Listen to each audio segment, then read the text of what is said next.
bryd torri lawr hiliaeth systemig. A sylweddoli bod hiliaeth yn dal i fodoli. Cysineb o gwmpas y ffordd da ni'n edrych.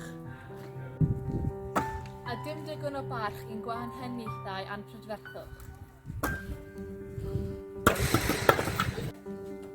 Gwahaniaethau sy'n plethu mewn undod, gyda'n hunaniaeth a'n Cymreicdod. Ond rydyn ni angen gweld cynrychiolaeth deg. Yn ein ysgolion. Yn ein swyddi.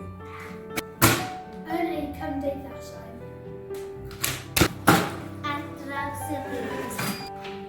Felly galwn allan mwyn i'n lleisiau gael eu clywed. Galon allan am lefydd saff i adeiladu cymunedau newydd.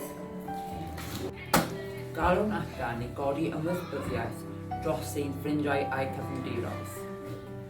Mae'n ein bryd yn agwedd at liw ein croi newid.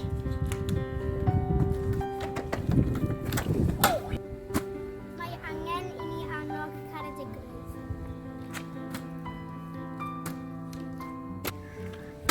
Ac addysgu! I dderbyn a gwella'r perthynas rhwng ni a phawb. Does dim lle i sylwadau hiliol. Os da hi'n ei clywed, mae'n rhaid. Galw, Nhw. Allan! Does dim lle i ragfarnau. Os da chi'n ei gweld, mae'n rhaid. Galw nhw allan.